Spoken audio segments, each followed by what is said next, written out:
Bienvenue. J'espère que vous vous sentez bien, que vous vous sentez bien avec vous-même, que votre relation à vous-même est parfaitement calme, sereine, apaisée. Que vos relations avec autrui sont pleinement nourrissantes pour vous. Et que votre relation au monde est tout à fait empreinte d'enthousiasme. Voilà les sujets que je vais aborder aujourd'hui. Ah oui, ok, c'est des sujets que j'aborde déjà depuis 2 ans, et je vous invite à piocher dans les 70 vidéos que j'ai déjà publiées. 70. Ouais, alors c'est vrai, au début, j'étais pas hyper à l'aise avec la caméra. Je le suis un peu plus. On n'est peut-être pas encore au top, mais ça chemine. En tout cas, pour moi, c'est de plus en plus confortable. En tout cas, même si j'étais pas hyper à l'aise avec la caméra au début, tout ce que je dis au travers de ces 70 vidéos, je le remets pas en cause. Le fond du message est toujours valable. Et tous ces sujets que j'ai abordés participent à ce que je vais à nouveau aborder aujourd'hui, et que je vais à nouveau aborder dans d'autres vidéos de différentes façons, sous différents angles. Parce que ça parle toujours de la même chose. Aujourd'hui, je vais donc parler de changement. Changement intérieur, changement extérieur, et changement du monde. 3 aspects différents qui se résument peut-être à une même pratique. Peut-être. On va voir ça. Et le moment est propice pour aborder ces sujets, et notamment les sujets de changement du monde. C'est beaucoup sur la table en ce moment, entre ceux qui veulent imprimer des changements politiques, aller vers une humanité augmentée, et puis ceux qui sont contre, ceux qui considèrent que les politiques menées actuellement sont bénéfiques pour les populations, et ceux qui considèrent qu'elles sont délétères pour les populations. Il y a quand même, de part et d'autre, de toutes parts, une volonté de changement. Et commençons par ça. Le changement du monde. Très gros dossier. Et qu'on peut écarter tout de suite, en fait. On ne peut rien au changement du monde. On ne peut rien à ce que vit le monde, l'humanité. Ou alors, si on y peut quelque chose, c'est par le changement que nous allons incarner nous-mêmes. Mais vous savez bien que quand on s'engage dans une action politique, militante, les portées sont assez faibles et superficielles. Et les transformations qu'elles engendrent sont pas bénéfiques pour tout le monde, pour tous. Elles sont bénéfiques peut-être à ceux qui les soutiennent. Peut-être. Mais vouloir imposer sa volonté ou sa vision ou ses idées à l'ensemble de l'humanité, ça vous semble juste? En tout cas, à titre personnel, en aucun cas, je peux prétendre que ce qui est bon pour moi est bon pour mon voisin. C'est tellement fou d'imaginer ça. Et au travers de l'histoire, il y a tellement d'exemples qui confirment ce propos. C'est complètement fou de vouloir imposer une vision à autrui. Mais sans aller jusque-là, de tous les côtés, que ça soit les progressistes, les régressistes, que ça soit les pour, les contre, que ça soit les mondialistes ou les complotistes, tous participent d'un même jeu. Le jeu du pour, du contre ou du je m'en fiche. Et dans ces 3 cas, on participe à la misère du monde. À partir du moment où on est pour, contre ou qu'on s'en fiche, on participe à la misère du monde. Car tous ces discours nourrissent la peur. Ce sont des discours issus de la peur, et ils nourrissent la peur en nous à partir du moment où on les écoute. Ouais, seulement les écouter. Ça crée un truc en nous. Je vous invite à observer, que vous soyez mondialiste, globaliste, ou en accord avec les politiques libérales, ou je sais pas comment les nommer actuelles, ou que vous soyez dans le clan des complotistes, ou dans le clan de l'opposition. Observez comment ça se vit en vous lorsque vous écoutez un discours ou lorsque vous-même vous prononcez des paroles politiquement engagées ou simplement engagées sur un sujet. Observez l'agitation qui se crée en vous. Et tous ces discours, au niveau politique et médiatique, sont fondés sur la peur. Dans le discours sociétal commun, plein de peurs. La peur de l'immigration, la peur du chômage, la peur de la pauvreté, la peur de la maladie. Dans les discours complotistes aussi, il y a la peur du pouvoir en place et de toutes les choses pas bien qu'il pourrait faire, d'un côté comme de l'autre, écouter, adhérer, rejeter ou se fiche de ces discours, ça crée un truc qui est pas ok pour nous. Ça entretient de la peur et de l'agitation à l'intérieur. Et ça, jour après jour, c'est tellement pas bon pour nous. Ça nous empêche complètement d'être libres. On devient prisonnier d'un avis, d'une opinion. Parce que tout ça, c'est que des avis. Il n'y a pas de vérité. Prenez l'avis le plus cher auquel vous tenez. Je vous promets que si vous passez quelques heures à réfléchir, vous vous rendrez compte que cet avis ne vaut rien. Que nous n'avons jamais suffisamment de connaissances sur un sujet, sur ses origines, ses implications et sur tout ce qui en découle, pour pouvoir affirmer que nous détenons la vérité ultime sur le sujet. Nos avis ne nous valent rien. Débarrassons-nous de nos avis, puisqu'ils ne valent rien, et qu'ils nous empêchent d'être libres. Parce que nos avis, ils sont toujours issus de nos peurs, de nos traumatismes, et des stratégies que nous utilisons, souvent inconsciemment, pour nous protéger de ces peurs et ne pas revivre ces traumatismes. Ouais, notre mode de fonctionnement, ce n'est que ça. Nos avis ne sont basés que sur nos peurs fondamentales. Peurs issues de notre expérience ou issues de notre conditionnement. Le politique, le média, l'opposant, l'alternatif, la mode, n'importe quel courant de pensée est une conformisation, c'est-à-dire un discours qui nous permet d'être conforme à un modèle. Mais ce modèle, il est extérieur, c'est pas nous. Et en ça, on n'est pas libre. Comment est-ce qu'on peut être nous-mêmes si on se calque sur un modèle extérieur? Ouais. Et c'est là que ça parle de transformation intérieure, qui va donner une transformation extérieure, qui va permettre une transformation dans le monde. Ça vous tenterait pas d'être pas stressé, complètement libre, de pouvoir manifester votre pouvoir pleinement, et qui vous êtes dans votre parfaite authenticité? Je trouve que c'est un programme alléchant. Et en plus, pour satisfaire à ce programme, ça ne dépend que de vous. Toutes les ressources sont en vous pour le faire. Et le résultat sera unique. Alors évidemment, vous êtes déjà unique. Nous sommes tous uniques. Mais dans notre part d'unicité, il y a quand même beaucoup de conformisme. Il y a quand même beaucoup de normalisation et de conditionnement. Nous sommes conditionnés par notre expérience, la culture de la société dans laquelle on est né, celle de la société dans laquelle on vit, les courants de pensée philosophiques auxquels on adhère ou religieux, et ainsi de suite. On est conditionné par tellement de choses. Et ça crée une personnalité. Et cette personnalité, c'est simplement pas nous. C'est une personnalité artificielle, construite. Et je pourrais même ajouter dysfonctionnelle, inopérante, puisqu'elle ne nous permet pas d'être libres et authentiquement qui nous sommes. On n'est pas libre à partir du moment où on se conforme à des pensées qui ne sont pas issues de notre propre intuition, de notre propre sagesse intérieure. On adhère, on est pour, on est contre, ou on s'en fiche. Dans les trois cas, on est esclave de quelque chose qui ne nous appartient pas. Mais alors, comment faire pour être libre, me diriez-vous? C'est hyper simple. On peut déjà cesser d'avoir un avis. Mais, beaucoup plus intéressant, on peut se tourner vers nous-mêmes pour retrouver qui nous sommes. Parce que le changement, c'est maintenant. Ouais, je sais, l'accroche est un peu éculée. Elle a été utilisée par un homme politique dont je tairai le nom. Et est-ce que ça a marché? Peut-être pour lui. Je sais pas si ça a marché pour la société française. Mais ça a marché pour lui, il a été élu. Bon. Non, le terme est galvaudé. Mais, encore une fois, j'ai l'impression que la demande de changement, elle est criante en ce moment.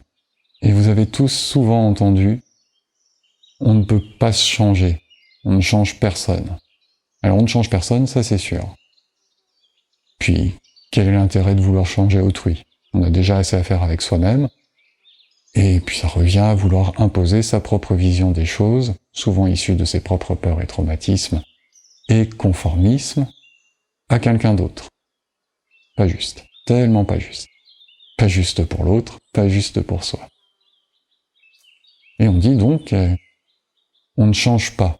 J'avais longuement discuté il y a quelques années avec un psychanalyste et psychologue de grande renommée qui a écrit plusieurs bouquins. Et voilà, on a eu l'occasion d'échanger au cours d'un dîner. Et il me disait, du haut de mes 45 ans d'expérience, j'ai compris qu'on ne guérissait jamais de ces névroses. Waouh!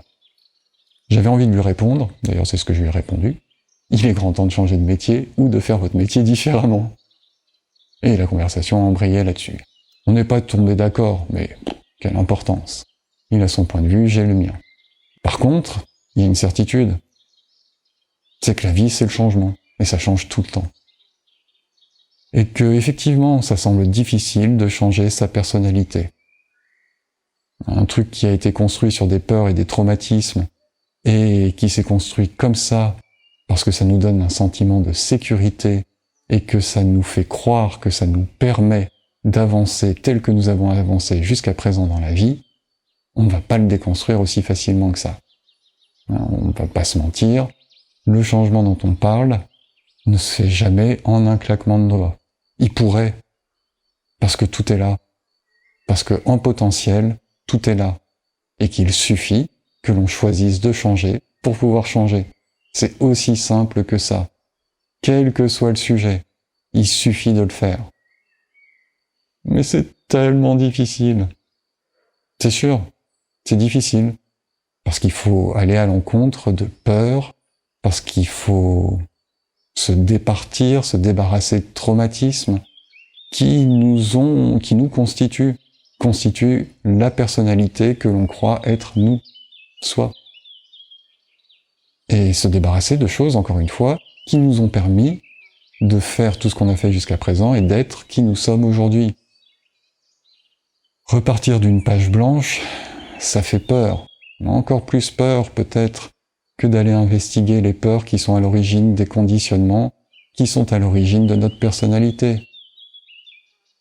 Peut-être encore plus peur que d'aller investiguer les traumatismes qui sont imprégnés en nous, dans notre psyché, dans notre corps, dans nos émotions, dans les énergies subtiles qui nous habitent, et de les nettoyer, affronter l'origine de ces traumatismes, les pardonner, les guérir. Ouais, c'est un gros sujet, gros boulot, si je le présente comme ça. Et en même temps, je le redis, en potentiel, le changement peut être immédiat. Voilà. En tout cas, donc, il ne va pas s'agir de changer de personnalité. Boulot trop dur, résultat trop incertain. Par contre, il pourrait s'agir de laisser s'exprimer ce qui est en germe en vous, depuis le début, peut-être même avant votre incarnation sur cette planète, qui persistera peut-être même après votre mort sur cette planète. Laissez s'exprimer ce germe en vous, cette lumière, cet amour, mais je pourrais utiliser plein de mots comme ça. En gros, laissez s'exprimer votre sagesse intérieure, votre âme, votre part de divinité, votre intuition, ce qui est profondément en vous, qui vous anime. Avant d'avoir une personnalité construite, on va dire peut-être dans les 3 à 5 premières années de votre vie, vous existiez, vous étiez un être à part entière, qui avait tout à apprendre de la vie, certes, mais qui était déjà animé de cette étincelle divine, sagesse intérieure, âme, de ce quelque chose qui sous-tend, qui est à la base, qui est derrière toute expression de la vie. Eh bien, c'est ça que nous pouvons laisser s'exprimer, et qui est réellement nous, qui n'est pas la personnalité artificielle, construite sur des conditionnements, des peurs et des traumatismes. Et comment faire, me diriez-vous, pour laisser s'exprimer ce petit quelque chose que nous avons largement enfoui derrière un ego surdimensionné, qui s'est créé pour nous protéger en pensant que sa façon de fonctionner était la meilleure pour notre développement dans le monde. Alors ouais, ça a été utile jusqu'à présent. Mais si vous ressentez un besoin de changement, c'est bien que cet édifice est en train de se fissurer, et qu'il mérite donc d'être revisité. Et plutôt que de combler les fissures à grands coups de... que ça soit persévérer dans des choses qui ne marchent pas, que ça soit faire des séminaires de développement personnel qui ne marchent pas... Oh là là, je vais pas me faire des amis. Mais soyons honnêtes, le seul truc qui marche, c'est ce qu'on a à l'intérieur. C'est être en contact avec soi, avec son âme, sa part de sagesse intérieure, sa part de divinité. Le plus grand que nous, qui nous habite et qui se matérialise à travers nous. C'est pas plus compliqué que ça. Et comment faire ? Eh bien déjà, considérer qu'il existe, dans un premier temps, intellectuellement, considérer qu'il existe. La preuve ? L'intuition. Vous savez que votre intuition vous guide toujours, lorsque vous l'écoutez, à faire les bons choix. Si vous n'en êtes pas convaincu, vous avez probablement déjà lu des bouquins, il y en a tellement sur le sujet, qui vous parlent de ces intuitions miraculeuses qui ont sauvé des gens, qui ont permis de faire des grandes choses. Vous avez nécessairement des amis qui vous ont parlé des intuitions qu'ils ont eues, qui leur ont permis de faire les bons choix. L'intuition, c'est une manifestation dans le corps. On la ressent, l'intuition, on l'aperçoit quelque part, je sais pas où. Enfin, si, je sais où, mais c'est dans le corps. C'est pas dans la tête. Après, la tête se saisit de l'intuition et elle l'interprète. Mais c'est un truc qui vient comme un éclair fulgurant et qui, sous forme d'une image ou de quelques mots, donne la bonne décision à prendre. Et plus nous faisons attention à cette intuition, plus on cultive son écoute, et plus elle a tendance à se manifester. Plus ça lui laisse d'espace pour se manifester. Et donc le job, c'est dans un premier temps, tout simplement d'écouter ça, écouter son intuition. Créer un espace en soi pour qu'elle puisse se manifester, pour que notre part de divinité puisse s'exprimer, pour que notre sagesse intérieure ait suffisamment de place, d'espace, pour pouvoir communiquer avec nous, et que cette place ne soit pas remplie de stress, de peur, parce que les stress et la peur qui envahissent nos émotions, notre mental et notre corps resserrent tout, et empêche l'intuition, la sagesse intérieure de s'exprimer. Imaginez-vous, on vous enferme dans une pièce qui est remplie de coussins, remplie à ras-bord de coussins, et vous êtes tous serrés dans les coussins. Comment vous faites pour vous exprimer ? Vous pouvez crier, à l'extérieur de la pièce, personne ne va vous entendre. Et c'est pareil, dans un corps tout stressé, tout tendu, avec des émotions tout agitées et un mental qui tourne au taquet en permanence, comment voulez-vous que la petite voix délicate, empreinte de sagesse et d'amour, s'exprime au milieu de tout ça ? Elle peut hurler, tout est tellement stressé, verrouillé, bouché, rempli, qu'on n'entend rien. Alors que faire pour créer de l'espace ? Respirer et méditer, par exemple. Il y a plein de techniques pour ça. Moi, de tout ce que j'ai essayé, et je l'ai déjà dit plein de fois, méditer, c'est la meilleure, c'est la plus efficace. Mais ça peut être autre chose. Ça peut être commencer par apaiser le corps, détendre le corps. De toute manière, tout passe par le corps. Si vous essayez de détendre le cerveau, d'apaiser le mental, sans vous occuper du corps, ça marchera pas. Ça reviendra à ce qu'a vécu le grand psychanalyste dont je vous parlais. Il ne travaillait que sur le mental, dans un corps tout raide, tout figé. Zéro souplesse, zéro respiration. Le mental n'avait donc pas le support nécessaire pour pouvoir se détendre. Bon, entre autres. Il n'y avait pas que ça. Mais le mental ne peut pas se détendre dans un corps tendu. Alors vous allez me dire, un corps ne peut pas se détendre si le mental est tendu. c'est juste aussi. Mais d'expérience, c'est beaucoup plus facile de commencer par le corps. Commencer par détendre le corps, l'assouplir. Donc il y a plein de pratiques pour ça. Et quelles sont les meilleures pratiques, les plus efficaces? Je vous livre un grand secret. C'est celles qui vous plaisent. Celles que vous avez envie de pratiquer. C'est ça le mieux pour vous. C'est ce que vous avez envie de faire. Toujours suivre son désir, ses élans de vie. Vous avez envie de faire du yoga? Top. Vous avez envie de faire du pilate? Top. Vous avez envie de faire de la course à pied? Allez-y, faites de la course à pied. Vous avez envie de faire de la boxe? Faites pas de la boxe. Non, faites pas de la boxe. Hein. Aller se taper dessus et se faire taper dessus, ça a jamais détendu le corps. Ça attendrit la viande, ok, mais ça assouplit pas le corps. Un art martial, pourquoi pas? Même, allez-y, faites un art martial. Et essayez de trouver un maître qui sera capable de vous transmettre le plus la conscience de l'art martial, la conscience corporelle du mouvement et les raisons spirituelles de l'art martial. Si vous allez faire de la boxe thaï, c'est comme la boxe.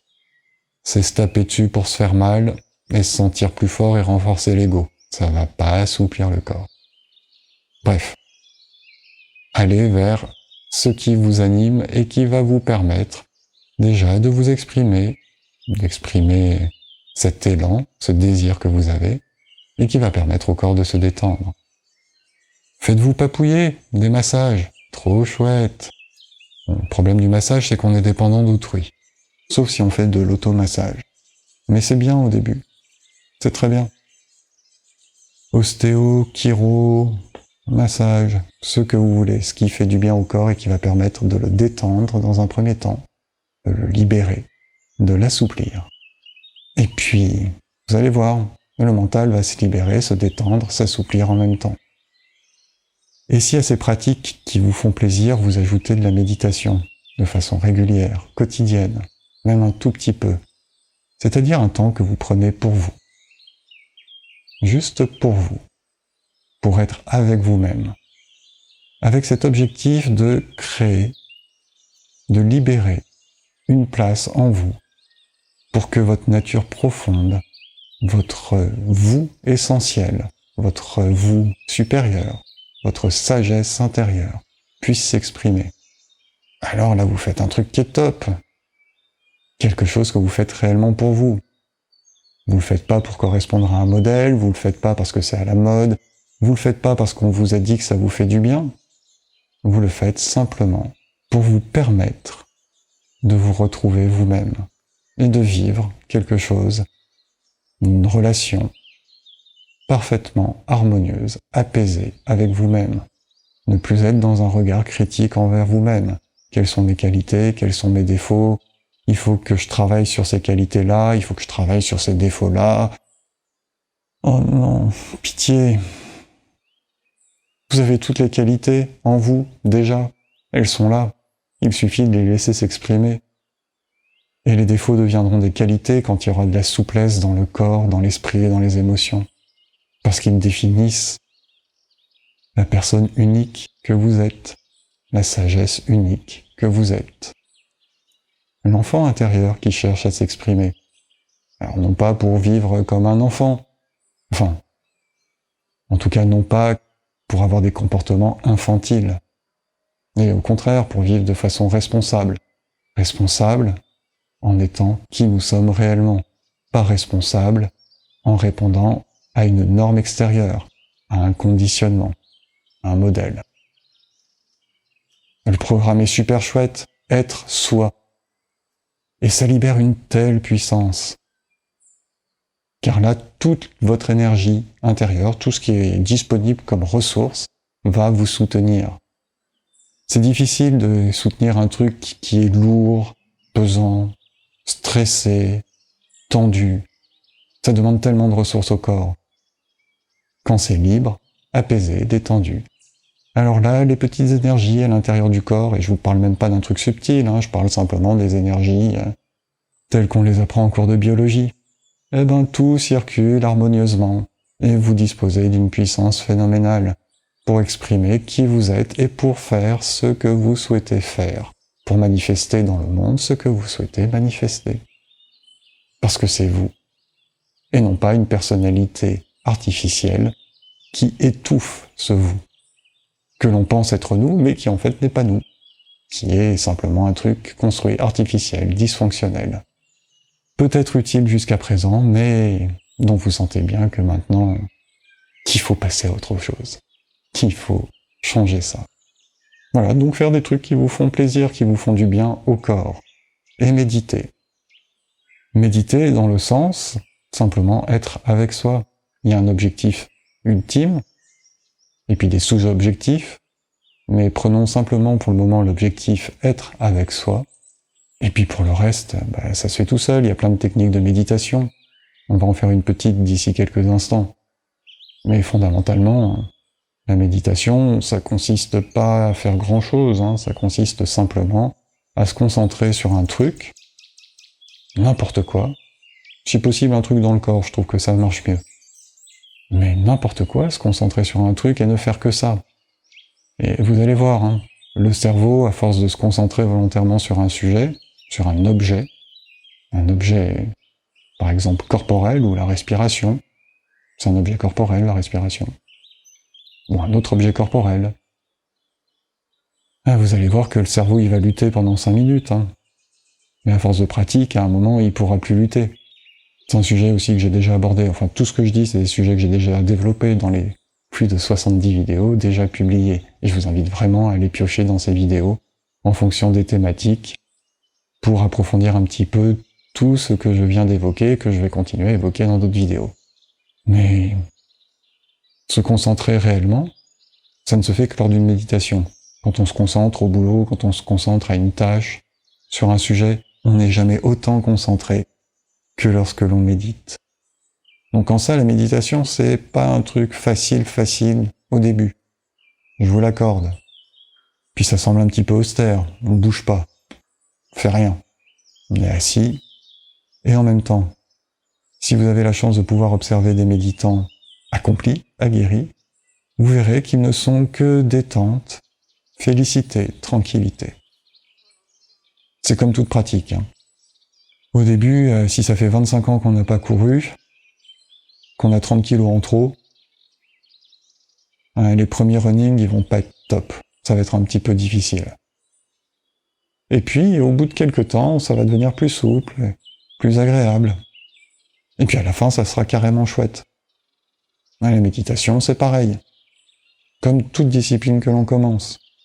Commencer un instrument de musique, au début, on a beau jouer des morceaux hyper simples et un peu chouettes pour se détendre, faut quand même se farcir un petit peu, par exemple, délier les doigts, les gammes, c'est pas toujours très rigolo. Alors on peut le voir comme quelque chose de rigolo. On peut le voir comme quelque chose de particulièrement chouette à partir du moment où on est dans la pleine conscience de ce que l'on fait. Et que les gammes ne sont pas répétées pour être assimilées, mais au contraire pour être explorées comme un jeu. C'est possible de le voir comme ça. Et du coup, c'est aussi possible de voir la méditation de la même façon. S'asseoir, en silence, dans le calme, de façon détendue, et simplement être avec soi, en se concentrant sur un objet corporel. Et ça va permettre de détendre le corps, le mental, les émotions, et du coup de révéler votre vraie nature, et du coup de bénéficier de tout le soutien de l'univers, et à minima de toute la puissance, de toutes les ressources dont vous disposez intérieurement. Et puis évidemment, ça va créer un changement du coup. Vous ne serez plus cette personnalité artificielle, mais vous serez votre être authentique. Alors ça va changer votre façon d'interagir avec les autres et vos relations avec les autres. Et ça va changer le monde. Ouais, ça va déjà changer votre vision du monde. Vous vous serez débarrassé de tous ces avis inutiles, pour, contre, je m'en fiche, basés uniquement sur vos peurs et vos traumatismes et vos aspirations issues elles-mêmes des peurs et des traumatismes. Et des conditionnements. Donc vous serez libre d'être vous, inconditionnellement. Et vraiment ça va changer vos relations à autrui, et votre relation au monde. Voilà, le changement, c'est maintenant. C'est aussi facile que ça. En potentiel, tout est déjà là, tout est déjà en vous. Mais pour être convaincu de ce que je suis en train de vous dire, évidemment, il faut faire le premier pas, essayez. Un tout petit premier pas.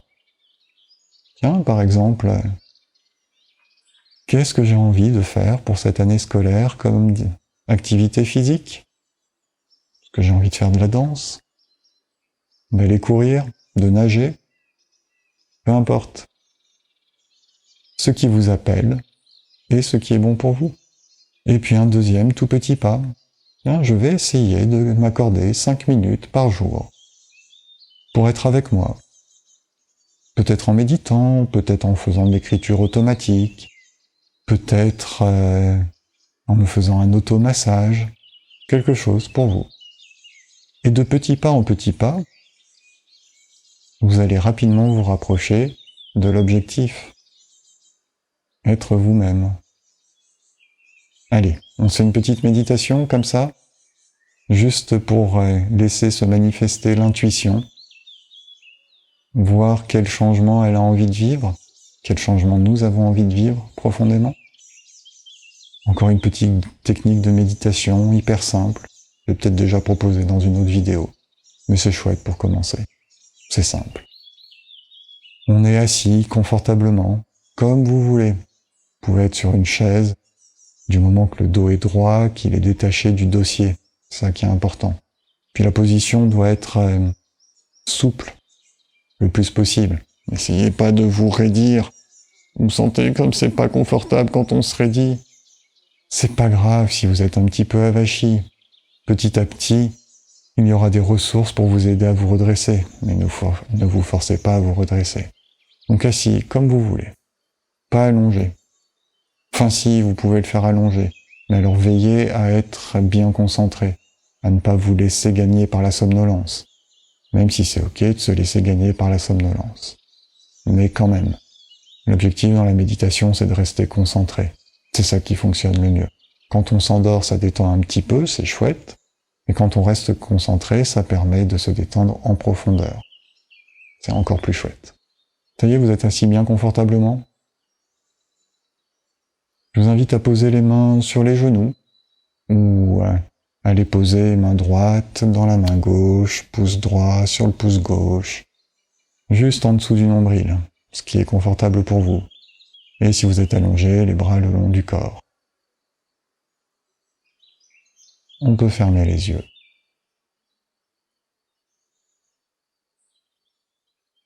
Et je vous invite à observer les sensations procurées par le passage de l'air au bout des narines, à l'inspire et à l'expire.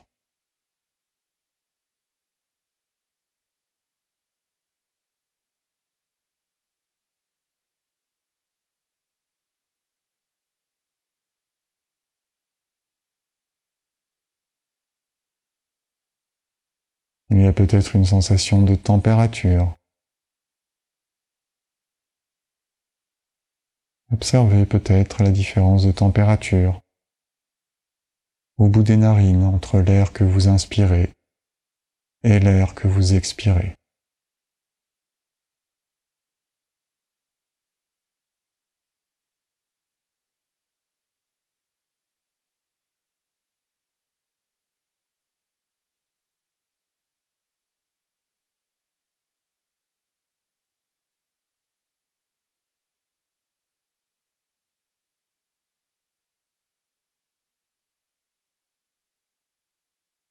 Et si des pensées vous traversent l'esprit, c'est parfaitement ok.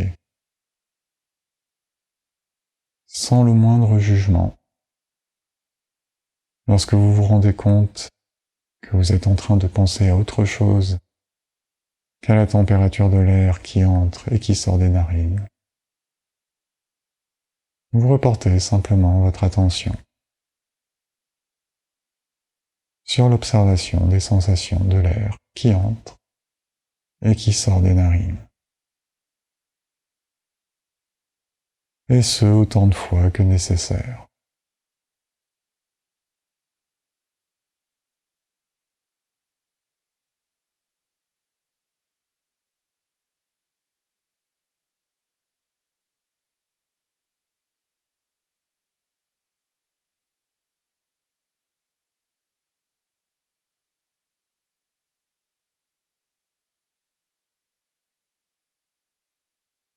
pouvez aussi observer la densité de l'air qui entre et qui sort des narines.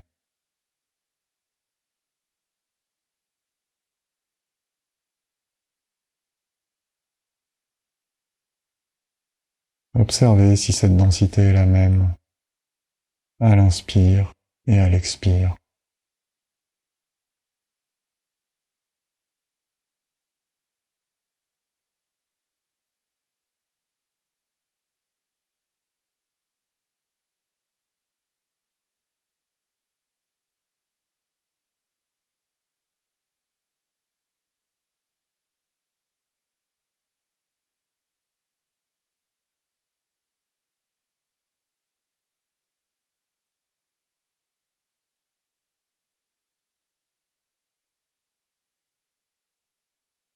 Et dans ce moment de calme qui se crée en vous,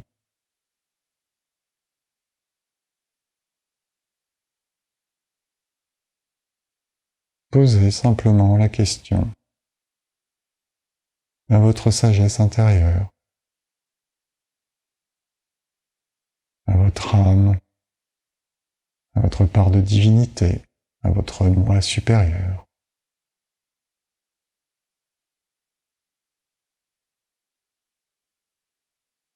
Quel changement souhaiterais-je me faire vivre maintenant?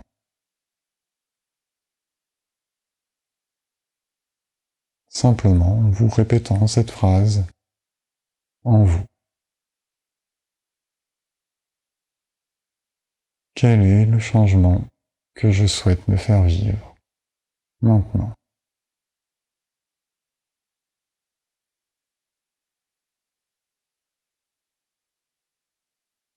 Et laissez résonner cette phrase en vous.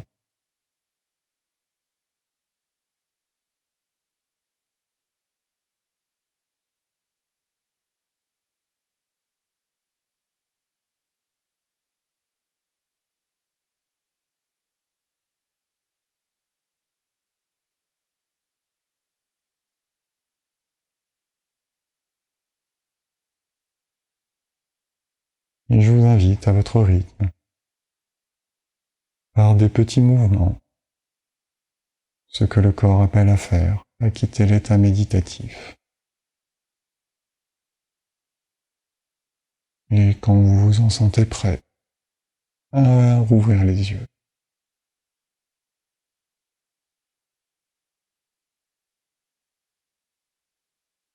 Trop bien, non? Peut-être qu'il n'y a pas eu de réponse tout de suite à la question que vous avez posée. Peut-être. Peut-être qu'il y a eu une image, quelque chose qui est venu tout de suite, à peine la question posée. Ou quelques mots. Cette image ou ces quelques mots, évidemment, sont la réponse à votre question. Sous forme symbolique ou sous forme très claire. Ça dépend des fois.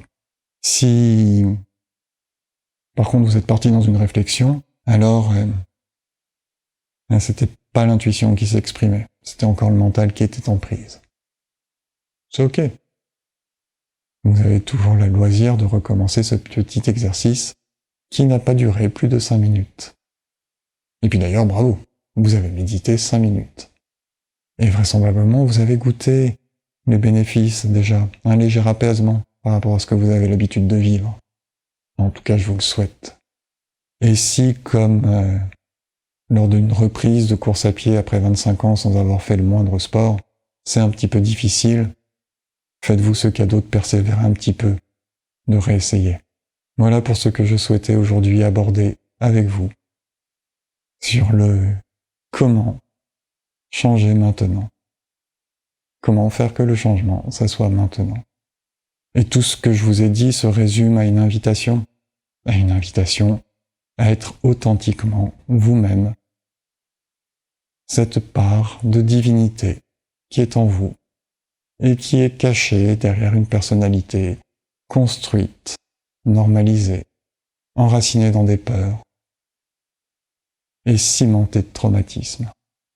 Ouais, je sais que c'est pas très vendeur de dire ça, mais c'est comme ça, c'est la réalité.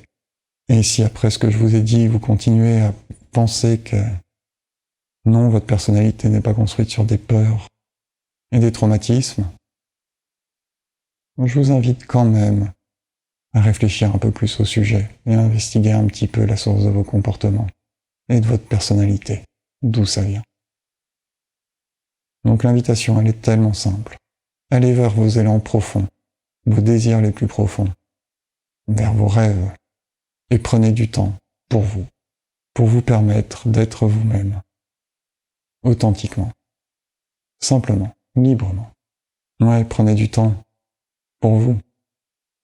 Parce que dans un monde où tout va de plus en plus vite, il ne faut pas douter un seul instant de l'absolue nécessité de prendre de plus en plus le temps. On se retrouve la semaine prochaine pour un sujet connexe à vivre la paix en soi. Et d'ici là, je vous souhaite de vous retrouver vous-même. Si cette vidéo vous inspire, merci de la partager. Et si vous en avez l'élan, de la commenter, de cliquer un pouce et de vous abonner à ce canal. À bientôt!